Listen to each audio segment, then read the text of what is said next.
인생은 힘듭니다. 누구에게나 그렇습니다. 예수님은 어땠을까요? 예수님은 예수님이시니까, 능력자이시니까 이것쯤이야 웃으면서 가볍게 다 통과할 수 있었을까요? 아니야. 예수님은 인류를 구원하고 새 역사를 만드는 큰 짐을 지셨기 때문에 더욱 힘드셨을 거야. 우리보다. 어느 쪽일 것 같습니까? 예수님도 친히 인간이 되셨고 이 땅에서 한 인간으로 사신 이상 모든 인간들이 겪는 삶의 고난에서, 시련에서 면제되시지 않았던 것은 분명합니다. 그렇다면 오늘 제자들에게 하신 말씀, 그곳에 이르러 그들에게 이르시되 유혹에 빠지지 않게, 페이라스모스라는 말인데요, 유혹, 시험, 시련, 이렇게 다양하게 번역이 되는 말입니다. 시험에 빠지지 않게 기도하라 하시고 라는 이 말씀을 어떻게 보아야 하는가? 예수님의 입장에서 나는 유혹에 빠지지 않지만, 나는 유혹 같은 거 상관없고 모든 시험과 실패를 초월해 있지만 너희들은 그렇지 않으니까 기도해야 돼, 이런 말일까요? 히브리서 4장 15절 함께 읽습니다. 우리에게 있는 대제사장은 우리의 연약함을 동정하지 못하실 이가 아니요 모든 일에 우리와 똑같이 시험을 받으신 이로되 죄는 없으시니라. 예수님도 시험 받으셨습니다. 예수님의 삶은 더욱이 처음부터 시험, 시련, 유혹, 넘어뜨리려는 관계, 공격으로 가득했습니다. 공생애를 시작하실 때부터 마귀의 세 가지 유혹으로 시작을 했고요, 그 이후에 시험들이 계속 다가오는데 많은 경우에 이 시험이 달콤한 유혹, 적대적인 행위뿐 아니라 달콤한 유혹으로도 다가왔습니다. 굶주린 군중들을 벌판에서 배불리 먹이셨을 때에 백성들이 환호를 하면서 예수를 왕으로 옹립하고자 했습니다. 십자가를 말씀하셨을 때에 베드로는 절대 안 됩니다, 예수님 같이 귀한 분에게 일어나서는 안 됩니다 라는 말을 했는데 내 편에 서주는 말 같죠. 나를 끔찍하게 유해주는 말 같지요. 그러나 마가복음에서 예수님은 이렇게 말하는 베드로에게 사탄아 내 뒤로 물러가라 라고 말씀하십니다. 여러분, 유혹이 어디에 있습니까? 전투의 지도를 그려본다면 처음에는 광야, 적진에게 있었는데 그 다음에는 나를 좋아해주는 군중들 가운데에 유혹이 있습니다. 이제는 베드로, 수제자, 우리 편 중에 우리 편, 그 핵심 중에 핵심인 사람에게 유혹이 들어와 있습니다. 여러분, 모든 시험, 모든 유혹 중에 가장 큰 유혹은요, 내 안에 있는 유혹입니다. 인생에서, 이 힘든 인생에서 나를 가장 힘들게 하는 것은 내 밖에 있는 것이 아니라 내 안에 있는 무엇입니다. 바깥에서 누가 나를 비판하고 비난하는 것도 듣기 힘들지만 내 안에서 나를 못났다, 어리석다 하는 소리는 참 듣기 힘듭니다. 여러분, 사람들이 나를 비난하고 못난 놈이라 해도요, 내 안에 맞장구 치는 놈이 없으면 견딜 수 있어요. 웃어 넘길 수 있어요. 밖에서 나를 무시하고 욕하는 사람 입 틀어막는 것도 힘들지만 사실 안 들으면 되죠. 그 자리 떠나면 되죠. 불가능하면 무시하면 되잖아요. 그런데 힘든 것은 내 안에서 계속 그 소리가 들리는 것입니다. 밖에서 아무리 뭐라고 그래도 내 안에 건강한 자부심이 있다면 큰 영향 끼칠 수 없습니다. 누가 아무리 큰 돈을 내 앞에서 흔들어도 그게 부정한 돈이라는 것을 알고 선을 그을 수 있으면요, 황금을 보기를 돌같이 할 수 있다면 별 유혹이 안 됩니다. 그런데 그걸 붙잡고 받을까 말까 하면 그 순간이 얼마나 괴로운지 모릅니다. 언제나 가장 큰 시험과 가장 큰 유혹은, 가장 큰 위험은 내 안에 있습니다. 가야 할 길이 분명한데 피하고 싶은 마음도 있는 나 자신. 시험에 빠지지 않게 기도하라, 이 말씀은 제자들에게뿐 아니라 예수님에게도 해당되는 것이었어요. 그래서 예수님도 기도해야 했습니다. 여러분, 이 길은 함께 가는 길입니다. 십자가를 향해서 가는 거예요. 그죠? 예수님과 제자들이 함께 십자가를 향해서 가는 겁니다. 그런데 그 짐을 지는 모습은 다 다릅니다. 예수님은 십자가를 직접 지는 거고요, 제자들은 그 길을 통과하면서 예수님께 신실한, 최소한 예수님을 배반하지 않는, 비겁한 모습을 보이지 않는 것이 지금 주어진 인생의 과제입니다. 이것은 첫째로 예수님에 대한 신실함이고요, 둘째는 나 자신에 대한 신의입니다. 내가 큰 소리 쳤잖아요. 죽어도 이 자리를 떠나지 않겠습니다. 나는 그럴 사람이 아닙니다. 그래 놓고요, 예수님을 부인한다면 내가 나를 배신하는 거예요. 양심의 법정에서 나를 고발하는 것은 나 자신일 것입니다.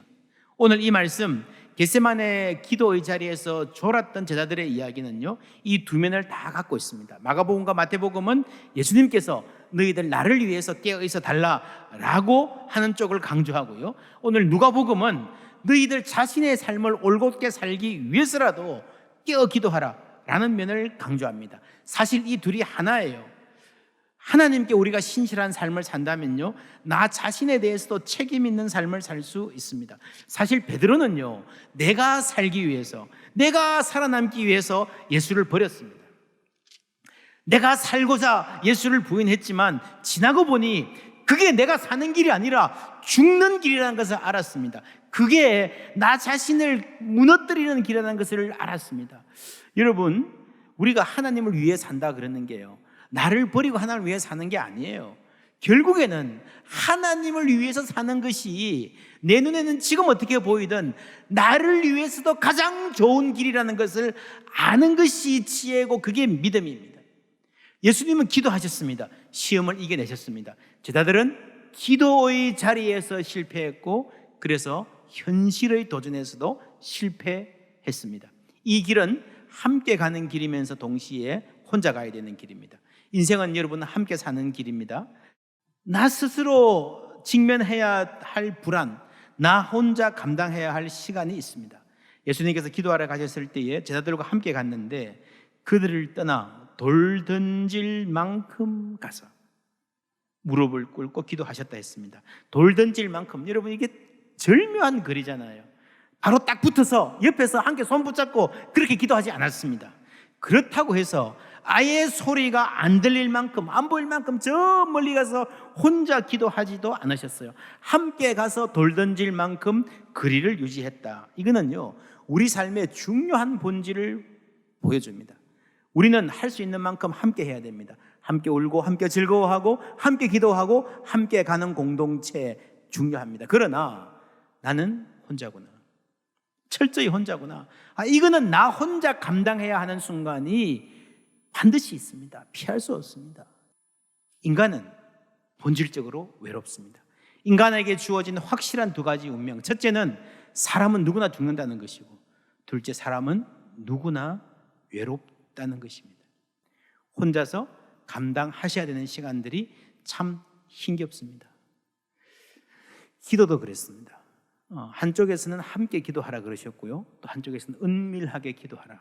이 은밀하게 기도가 1차적으로는 자랑하지 말고 장소를 분리해서 기도하라는 말이지만, 조금 더 깊이 들어가면요, 하나님과 나만의 관계에서 하나님께만 할 수 있는 말씀이 있고요, 그리고 내가 기도하고 내가 책임지고 내가 스스로 결단해야 할 그런 대목이, 인생의 대목이 있다는 겁니다. 이때 예수님은 이렇게 기도하셨습니다. 함께 읽습니다.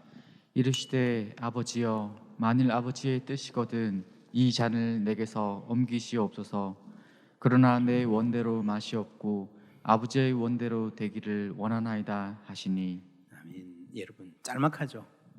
이렇게만 기도하셨으면 기도하자 말자, 앉자 말자 일어났을 거예요. 이거는 긴 내용, 오랜 시간 기도하셨는데 그 전체의 내용을 압축해서 요약한 거라고 봐야 됩니다. 이게 긴 내용의 요약이라면요, 이 앞부분과 뒷부분이 어느 정도로 나뉘었을까 생각해 볼 수 있습니다. 할 수만 있으면 피하게 해 주십시오 하는 이 기도와, 그래도 아버지의 원대로 되기를 원합니다 하는 이 기도가 대충 어느 정도 시간적으로 배분됐을까요? 50대 50?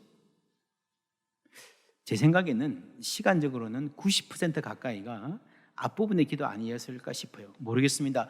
예수님의 경우는 잘 모르겠지만 우리가 경험하는 기도는 대부분 그렇습니다. 내 원대로 마시옵고 아버지의 원대로 되기를 원합니다. 이 기도는 참 성숙한 기도입니다. 멋있습니다. 근데 여러분, 기도는요, 멋있자고 하는 게 아니잖아요. 기도의 가장 큰 방해는 폼 잡는 겁니다. 그래서 예수님도 큰 거리와 해당해서 사람들 보는 데서 전시형 기도 하지 말라 그러셨잖아요. 그건 기도가 아니라는 거죠. 우리가 사람들 앞에서는 혹 폼 잡을 수 있을지 모르겠습니다. 그러나 우리가 하나님 앞에서는, 아버지 앞에서는, 내가 아빠, 아버지라 부르는 분 앞에서는 폼 잡을 필요 없습니다. 예수님의 기도가 이런 시간이었습니다. 하나님 앞에서, 아빠 앞에서 폼 잡지 않고 있는 그대로 다 쏟아내는, 땀이 핏방울처럼 떨어졌다고 했는데 우리는 그까지는 안 해봤지만 눈물과 콧물이 범벅이 되어 기도한 날, 정말 정신이 나갈 정도로 힘들게 기도한 날들은 있었습니다. 우리가 성숙한 기도, 하나님의 뜻에 맞는 기도를 해야 하는 것은 사실입니다. 그러나 그 부담이 우리를 기도하지 못하게 할 수도 있습니다. 여러분, 이 잔을 피하게 해 주십시오 하는 기도는요, 솔직한 기도예요. 그러나 아버지의 원대로 하옵소서 하는 기도는 성숙한 기도예요. 둘 다 필요해요. 중요한 것은 예수님도 성숙한 기도부터 시작하지 않으셨어요. 솔직한 기도, 나에게 있는 것을, 그 두려움과 불안, 모든 것을 그대로 다 내어놓는 기도로부터 시작하셨고, 그 기도의 과정, 투쟁의 과정, 힘들게 한 단계 하나님의 뜻에 접근하는 과정을 거쳐서 마침내 성숙한 기도에 이르신 거예요. 여러분, 그런데 우리가 뭐라고 성숙한 기도로 시작할 수 있겠습니까? 시편 62편 8절 함께 읽습니다. 백성들아 시시로 그를 의지하고 그의 앞에 마음을 토하라. 아멘. 여러분, 토하라가 뭡니까? 여러분, 토할 때 내 안에 있는 거 뭐는 부끄러우니까 감추고 뭐만 선별적으로 토할 수 있습니까? 안 토해봐서 모르시겠습니까? 토하라. 뭐 별거 다요. 그냥 부끄러운 감정들까지 전부 다 끄집어내 놓는 게 토하는 거잖아요. 쏟아붓는 거잖아요. 여러분, 시편의 기도를 읽어보세요. 솔직합니다. 너무 아니 이런 기도를 어떻게 해? 했다 하더라도 이런 걸 어떻게 글로 남겨? 끔찍할 정도로 솔직합니다. 그게 여러분 기도입니다. 우리도 솔직하게 기도해야 됩니다. 예수님도 솔직한 기도 끝에 성숙한 기도에 이르신 거예요. 그런데 내가 뭐라고 폼 잡습니까? 따라 하십시다. 아빠 앞에서는 폼 잡는 거 아니야. 옆에 분 얼굴 보시고요, 한 말씀해 주십시오. 아빠 앞에서는 폼 잡는 것 아닙니다. 예, 그게 기도예요. 솔직한 기도로 시작해야 됩니다. 기도할 수 있으려면. 오늘 예수님의 기도로부터 또 배울 점 하나는요, 예수께서 습관을 따라 감람산에 가심에 제자들도 따라갔더니 습관을 따라. 저희들은 어릴 때부터 어르신들이 기도하시면 하나님, 우리가 습관적으로 신앙생활을 한 거 회개합니다, 이런 말씀을 자주 하셨어요. 습관적 신앙이 참 나쁜 신앙이라는 생각을 오래 했습니다. 그런데 오늘 성경 보니까 예수님도 습관적 신앙이었네요. 그렇죠? 여러분, 습관적인 신앙은 좋은 신앙입니다. 다니엘서 6장 10절 함께 읽습니다. 다니엘이 이 조서에 왕의 도장이 찍힌 것을 알고도 자기 집에 돌아가서는 윗방에 올라가 예루살렘으로 향한 창문을 열고 전에 하던 대로 하루 3번씩 무릎을 꿇고 기도하며 그의 하나님께 감사하였더라. 아멘. 전에 하던 대로 우리가 다니엘 같은 사람 되기를 바랍니다. 우리 자녀들이 다니엘과 같이 이 세상에서 승리하는 자녀들 되기를 바랍니다. 다니엘은 사자굴에서도 승리했잖아요. 어떻게 승리해요? 사자랑 어떻게 싸워요? 어떻게 이깁니까? 여러분, 사자랑 싸울 필요 없어요. 그 승부가 결정난 것은 사자굴이 아니고요, 기도의 자리였습니다. 기도의 자리에서 이겼기 때문에 사자굴에서 승리할 수 있었던 거예요. 베드로는 기도의 자리에서 실패했기 때문에 조그마한 여자아이 앞에서 어이없이 무너진 거예요. 다니엘의 경우에 그게 그냥 그날 하루 한 번 기도하자 그게 아니고 매일 3번씩 기도했던, 버릴 수 없는 습관이 되었던 그 기도가 승리의 비결이었습니다. 여러분, 평생을 기도로 살아서 마음의 은혜가 충만하든지 기도하고 싶은 마음이 막 올라오든지 아니든지 심드렁하든지 관계없이 몸이 새벽 기도에 나와요. 그 습관화된 믿음이 최고의 믿음이에요. 여러분, 그런 점에서 우리 이 사순절 때 우리가 교회를 못 나와도 집에서 각자 기도하시는 시간이 늘어나고 매일 기도하시는 습관들이 몸에 배어가는 것은요, 영적인 면에서 보면 우리 교회의 자산이 마구마구 늘어나는 중인 거예요. 할렐루야. 하나님이 그것을 통해서 큰 일을 하실 줄 믿습니다. 여러분, 이스라엘이 바벨론의 포로로 잡혀갔잖아요. 얼마나 힘들었을까요? 성전이 무너졌습니다. 끝이 다 아니에요. 기도하고 예배하는 하나님을 찾는 그 마음의 습관이 무너지지 않았기 때문에 그들의 신앙이 무너지지 않은 거예요. 여러분, 그때 세상을 호령하던 아시리아, 바벨론, 페르시아 지금 다 어디 있습니까? 그때는 그 나라가 잘 나가니까요, 저 신이 진짜 신이다, 저 신이 진짜 파워풀하다 그랬는데 어디에 있습니까? 흔적도 없이 다 사라졌습니다. 그런데 여호와 하나님은 오늘까지도 세계에서 예배를 받고 계신 줄 믿습니다. 그게 그들이 이어온 신앙이었어요. 여러분, 바벨론 포로 시기 너무 힘든 시기였습니다. 많은 사람들이 사자굴에 사는 것 같다고 생각했을 거예요. 여러분, 사자가 무서워요? 사람이 무서워요? 사자가 무서워요? 사람이 무서워요? 사자가 더 무섭다 하시는 분들은 지금까지 내가 인생을 참 평탄하게 편안하게 살았구나 생각하시면 됩니다. 다니엘을 사자굴에 넣은 것은 사람들이었습니다.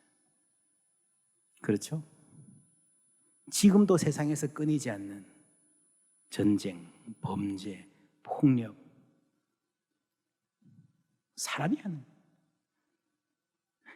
그까지 안 가도요, 우리를 둘러싼, 여러분, 사람이 짐승보다 훨씬 더 흉악할 수 있습니다. 다니엘은 그 흉악한 사람들, 그 무리들 틈에 살면서도 승리할 수 있었기 때문입니다. 여러분, 다니엘은 사자와 싸우려 하지 않았습니다. 사자 같은 사람들과 싸우려 하지 않았습니다. 로마서에 악에게 지지 말고 선으로 악을 이기라 하셨어요. 그게 기도의 싸움이에요. 하나님 붙잡는 싸움인 줄 믿습니다. 거기서 다니엘이 승리한 거예요. 예수님도 평소에 하시듯이, 전에 하시던 대로 기도하시고, 결정적인 위기가 왔을 때, 여러분, 사람이 평소에 기도하면요, 결정적인 위기가 왔을 때 이 내 안에 기도가 자동적으로 오퍼레이션 됩니다. 그대로 기도하게 됩니다. 특별히 신앙의 습관, 기도의 습관은 삶 전체에 영향을 미칩니다. 여러분, 지속적으로 기도를 해보시면요, 스스로 알 수 있습니다. 내 생각과 태도가 조금씩 바뀌어 간다는 걸. 옛날에는요, 무슨 일이 생기면 짜증부터 냈잖아요. 에이씨, 그런 사람들 꽤 많습니다. 그러면 안 되는 자리인데 갑자기 뭐가 생기면 나 자기도 모르게 에이씨 이라고 나면 민망한. 그러던 사람이 어느 순간인가 주님 하는 말이 먼저 나옵니다. 내가 좀 바뀌었네. 무슨 일이 생기면 어떻게 하나 막 우왕좌왕하던 막 그런 사람들이요, 기도 먼저 하는 거예요. 우리가 하루에 시간을 정해놓고 기도해도 그 시간이 늘 은혜롭고 기쁨에 넘치고 달콤하고 그렇지는 않습니다. 그냥 메마를 수도 있고요, 15분 동안 내가 기도를 제대로 했나 안 했나 싶을 때도 있어요. 별 변화가 없고 응답이 없는 것 같을 때도 있습니다. 그런데요, 기도를 꾸준히 하는 사람은 생활의 변화가 있습니다. 여러분, 그게 기도하는 사람에게 일어나는 변화입니다. 정기적으로 기도하는 사람에게. 예수님은 기도 시간도, 그 기도의 내용도 평소의 습관을 따랐습니다. 예수님이 처음에 기도를 가르치실 때 어떻게 가르치셨습니까? 여러분 기억하십니까? 제자들이 예수님께 우리에게도 기도를 가르쳐 주십시오 했을 때에 예수님이 가르치신 기도가 우리가 아는 주기도문이죠. 아버지의 나라가 오게 하시고 아버지의 뜻이 이루어지게 하소서. Your kingdom come, your will be done 입니다. 오늘 예수님의 기도, 그러나 내 원대로 마시옵고 아버지의 원대로 되기를 원하나이다를 영어 성경들을 보면요, 대부분 Your will be done 이렇게 됐습니다. Your will be done. 아버지는 you인데 우리말이 옮기기 그러니까 아버지로 했고요, Your will be done입니다. 그러니까 우리말로 보면 전혀 다른 말 같은데 원어로 보면요 거의 똑같은 표현입니다. 주기도문에 나오는 말, 땅에서도 아버지의 뜻이 이루어지기를 원합니다. 똑같은 말이에요. 여러분, 처음 기도를 배우는 사람들에게 기도 그런마 하는 사람들에게 가르쳐 주신 이 기도. 예수님도 평생 이 기도로 기도하셨고, 놀랍게도 생의 마지막 순간 인류 전체의 운명을 놓고 절대절명의 기도를 하는 그 순간에도요, 이 기도를 하셨어요. 여러분, 예수님 정도 되면은, 이렇게 중요한 순간이면 뭔가 좀 고차원적인, 우리가 범접하기 힘든 어떤 심오한 그런 내용의 멋있는 기도를 했을 것 같잖아요. 그렇지 않습니다. 그 기도의 핵심은 주기도문, 기도 그런마 때 배웠던 바로 그 기도예요. 여러분, 하나님의 말씀이 난해해서 지적으로 복잡하고 고차원적이어서 우리에게 어려운 게 아니에요. 순종할 마음이 없어서 어려운 거예요. 순종할 준비가 안 돼 있으니까 어려운 거예요. 원수를 사랑해라, 용서해라. 힘들어요, 어려워요. 왜 어렵습니까? 무슨 말인지 몰라서 어려운 게 아니고요, 무슨 말인지 아니까 어려운 거예요. 무슨 말인지 아니까 힘든 거예요. 용서해라 그러면 여러분, 내 머리에 떠오르는 사람이 있잖아요. 고개 돌리고 싶은 사람이 있잖아요. 용서하기 싫어요. 그러니까 힘든 거예요. 무슨 말인지 아니까 힘든 거예요. 여러분, 기도하십시오. 어떻게 기도합니까? 하나님, 나 저 사람 싫어요. 제발 저 인간 꼴좀 안 보고 살 수 있게 해주세요. 혹시 이런 마음이 들지도 몰라요. 저 인간 싸그리 망했으면 좋겠습니다. 그렇게 기도해도 될까요? 솔직하게 기도하라 하셨잖아요. 여러분, 시편에 보면요, 이보다 더한 기도도 나옵니다. 괜찮습니다. 그게 여러분 마음 하세요. 아버지니까. 욕심도 부리고 땡깡도 부리세요. 그런데 단 한 가지, 내가 이걸 가지고 기도하는데, 내가 이렇게 기도하지만 하나님이 아니다 하시면, 이건 내가 너무 갖고 싶은데 정말 하나님의 뜻이 아니면 요거를 내가 포기해야 될 수도 있겠다는 마음을 한 자락에 조금이라도 가지고 있으시면 돼요. 90%, 99%가 내 욕심이 알고 땡깡이라 하더라도 우리가 마음에 조금이라도 하나님의 뜻이 아니면, 하나님의 뜻이 아니면 내가 내려놓겠습니다, 그렇게 다짐 안 해도 좋아요. 못 해도 좋아요. 혹시 하나님의 뜻이 아니면 내가 내려놓아야 될지도 모르겠다는 마음만 갖고 있어요. 하나님, 그 마음을 통해서 우리를 하나님의 뜻으로 인도하여 주실 줄 믿습니다. 그리고 언젠가는, 여러분, 머지않아서 그 길이 나에게 가장 좋은 길이었구나 알게 될 것입니다. 40절 말씀 함께 읽습니다. 그곳에 이르러 그들에게 이르시되 유혹에 빠지지 않게 기도하라 하시고. 이 말씀 역시 주기도문에 나오죠. 우리를 시험에 들게 하지 마시옵고, 똑같은 말입니다. 여러분, 요즘에 건강에 관심이 많아서 완전식품 이런 말이 있잖아요. 완전식품이 뭡니까? 모든 영양소가 다 들어있는 식품을 완전식품이라고 그러는데, 이 주기도문이야말로 완전복음, 완전기도입니다.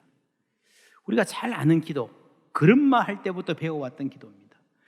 여러분, 그 평이하고 그 단순한 기도에 무한한 능력이 있는 줄 믿습니다. 이 기도를 들으시는 분이 하나님이시기 때문입니다. 이 기도를 우리에게 가르치시는 분이 우리 주님이시기 때문입니다. 우리 주님도 인생의 가장 중요한 순간에 이 기도로 기도하셨어요. 우리가 기도의 기초를 계속 배워오고 있습니다. 머리로 배우고요, 말씀을 듣고요, 배우는 것은요, 거기에 이어서 몸으로 배우는 거예요. 몸으로 익히는 겁니다. 단순합니다. 매일 일정한 시간 떼어서 습관이 되도록 기도하자. 아주 단순하잖아요. 해보시면 이 단순한 습관 안에 얼마나 놀랍고 새로운 길이 있는지, 얼마나 아름다운 삶이 그 안에 있는지 깨달아 알게 될 줄 믿습니다.